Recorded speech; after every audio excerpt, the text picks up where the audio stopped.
Welcome everyone to what is possibly the most important day of my trip to Ecuador. This is the day where we're actually going to test out our prototype mercury capture system, the one that I helped like translate for and to, you know, build in the blacksmith's place. So right now we're going to a processing plant. Well, at 8:30 we're going to a processing plant. We're gonna go ahead and test out. We're gonna do a couple of dry runs. We're gonna make sure everything is completely safe, and then we're going to burn an amalgam, test the mercury, and make sure, you know, that everybody's in a safe distance. So I have to say I'm pretty excited for today. Alright guys, so here is the mercury capture system team. They are now setting up the device that is going to separate the mercury from all of the air. It looks like we've already managed to clear out everything that was against the wall.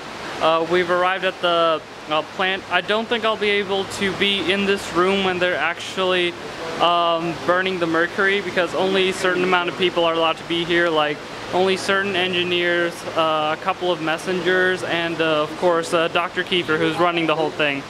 So this is probably the best shot of the instrument we're going to get, so I'm going to try and get as much shot of us preparing everything as I possibly can, and then I'll just have to stand back and watch them, you know, test out the instrument. Alright guys, and now it's just a matter of connecting each of the three different parts. So the furnace to the whatever it calls the filtration device. So we've got the furnace, the box, and then the little rocket ship part. And this is everybody just trying to make sure everything holds nicely together. It looks like they're also using the stand as a little bit of a support system, and it looks like we've almost got everything all tightened up. Yep, looks like we've got it. Alright guys, so we've cleared everything out of the way, and we're getting ready to do a dry run of our machine just with fire, with no mercury, no amalgams, just fire, just to test out the temperature of the tube. So we're going to measure the temperature right over there of the air coming out, and we want to make sure that the temperature isn't too high because we don't want the plastic PVC tubes to melt. Alright guys, and this is the rest of the chemistry students and the translators. They'll be standing on this side in order to, you know, make probably either to monitor the levels of mercury that's going on around this general area right here. Yeah, they're in charge of this entire area, and that's to make sure that none of the mercury is like blowing in some way or other, just in case. They also have to stay over here like the entire time for safety, so unfortunately I have to stay in that location too, so I won't actually be able to get a picture of right when they put the amalgam on there. Hey guys, so this is Hamza with the VT3000 or something machine. He is what? MT machine or whatever, and he's wearing a gas mask or something because he's going to be right over there with the amalgam when they're burning it in order to measure the mercury concentration. So he's going to try and keep everybody over there safe. Alright guys, so right now we've got pretty much everything set up. There is the gas tank right here that we're going to use to produce the fire. There's the torch that is going to, you know, burn the amalgam. We don't have any right now because we're waiting to get government permission. And of course, the air is going to go through that furnace into this box that contains like little metal plates with holes in them to sort of bash in some of the bigger particles of mercury. It's going to go down into this tube right here, and it's actually got a fan up top right there. Not the thing that actually looks like a fan, but like inside of the tube it's got a fan to collect the air, and it's got little baffles in it so that when the mercury goes up with the air, it hits those baffles, it loses its inertia, and then it just falls all the way back down into that container right over there. And so all of the mercury will hopefully be in that container when we're all finished. Alright guys, so here is another room of the processing plant. This is where they actually use another process to get gold called cyanidation. Now this is a bit complicated, but the way this works is this tailings pit right over here, all of the stuff over here gets processed through certain types of pipes.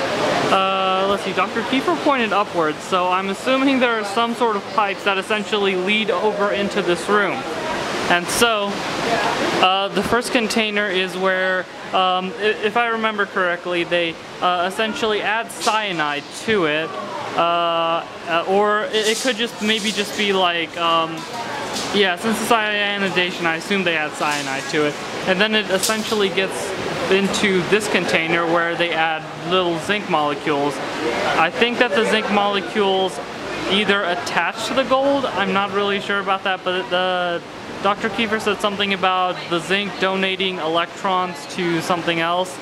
And from there, they go into this little pit where they take all of it out and put it into these little containers right here. Now, after they put it into these containers, we go all the way over here. Right here, see how it's connected to a little blower? And they essentially burn off all of the zinc at extremely high temperatures, and then all they're left with is the gold. Alright guys, so this is the mercury recovery system that the actual plant uses.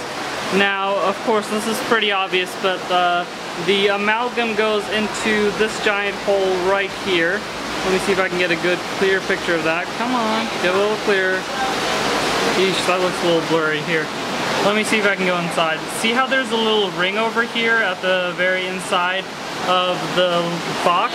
That is so that they can manipulate the amalgam. In other words, like turn it every which way so that the fire isn't just focused on one side of the amalgam. And so the air essentially goes up through this pipe right here, keeps going up, and then all of the air is essentially collected into the one box up top.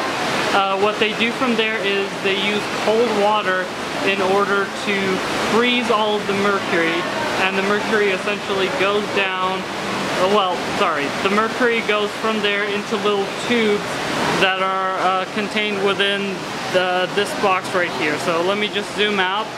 And they also have little columns of water everywhere. So you've got tubes lining down, and you've also got water in between the tubes. And what the water does is it freezes the mercury so that all of the mercury essentially drops down and collects into this tube right here. And so the mercury goes through the tube and out through this little pipe right here. Let's see if we can get a good picture of it. No, the pipe. Yeah, there it is. All the mercury is collected through that pipe. And in case you're wondering what the second column is for, this second column essentially has all the tubes of water. So this big thing holds all the water, and it gets collected into little tubes that go, I think, into this column. And right here is probably the tube that has the water in it that connects to all of the other, I don't know, waters or something. And that's essentially how they capture mercury. Now, from what I've told, the plant owner says that he can get about 90% of the mercury. The actual company said that they can get about 100, so I assume it's a pretty efficient system. Also, when we tried to detect how much mercury was in this area, it did have a little bit more mercury than usual, but at the same time, it wasn't in any dangerous concentrations. If I had to guess, I would assume it was like, it may be like I don't know, 10 to 30 nanograms of mercury, which is pretty low. I could be wrong about the nanograms. I think it's nanograms though, which is pretty low. So it is a pretty efficient system. Good job for whoever came up with the idea. Alright guys, unfortunately we have to leave now. We couldn't do any of our tests because the electricity won't work. So right now we are packing up all of our things, all of the stuff that was over here. We're putting it into one of those dormitories right now. I think it's that one, maybe? Okay, we're putting it somewhere. And we're gonna come back tomorrow at 9 o'clock, and hopefully then we can there'll be power so that we can do our test. If not, we'll probably bring a generator with us just in case. And so I guess we'll just have to continue this tomorrow. Alright guys, good news, the power just came back on. The lights just popped on automatically, and now we are going to start with a dry run of the mechanism to make sure that it doesn't go to too high of a temperature so that it melts the PVC pipes.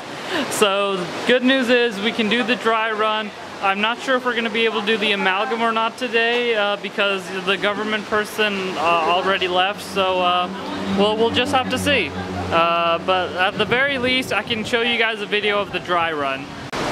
Alright guys, so we are about to start the burning process, and unfortunately this is as far as I can go because since I'm a translator, I'm not a necessary personnel. Only the engineers plus some people who are monitoring Mercury are allowed to be there. Noemi's up at the front translating just in case they need it, so I'm just going to be over here recording. And yeah, this is about as far as we can go. Alright guys, so we are about to start burning the amalgam. Now all of the not necessary people have to stand behind these cones, so like all the people with the Lumex and all the translators. And Noemi's over there going to be translating for just a little bit, and then after she's finished, like after everything started, she's going to come back here too. And then we'll officially have gotten started. This is about as close up as I can get right now once the amalgam starts burning, so sorry, but we're not going to get any better video than this. Oh, except for, of course, Sauger's little GoPros. Hold on, let me see if I can... Yeah, and we can watch it as they place the amalgam into the furnace, and you can see everything over here from his GoPro. Okay guys, so this is Tori and Keegan. They're using the Lumex to monitor the concentration of mercury around our area. When it gets past a significant point, we're going to go out that gate, and we're probably going to go towards the gas station that we saw in my last video. Alright guys, we just finished burning the amalgam, and now we are checking everybody's clothes using the Lumex to see whether or not their clothes are contaminated. Alright guys, so we just finished doing both instruments, ours and theirs, and it looks like their instrument was one. So essentially, when we took the readings for our instruments, we released I think maybe 200,000 nanograms like in total, I think, and from what I can tell, during the burning process, ours was always like under 100, but theirs only went up to like a maximum of like 60,000 nanograms of mercury. So that they really do have the better system. We're hoping that, of course, our system was used was supposed to be used in the gold shops. It was designed that way. That could be one of the reasons, but honestly, they already have a pretty good system in place, so I hope you guys don't think that they lack technology or anything, because their system really does work pretty well. Alright guys, so after burning the amalgam, the plant owner is now going to superheat the rock in order to show off all the metals. Right now, I know you guys didn't get a chance to see it, but it didn't really look too much like silver. It looked more like a powdery shape, so what he's essentially doing is he's going to smelt it and make it look more like the silver that we're used to.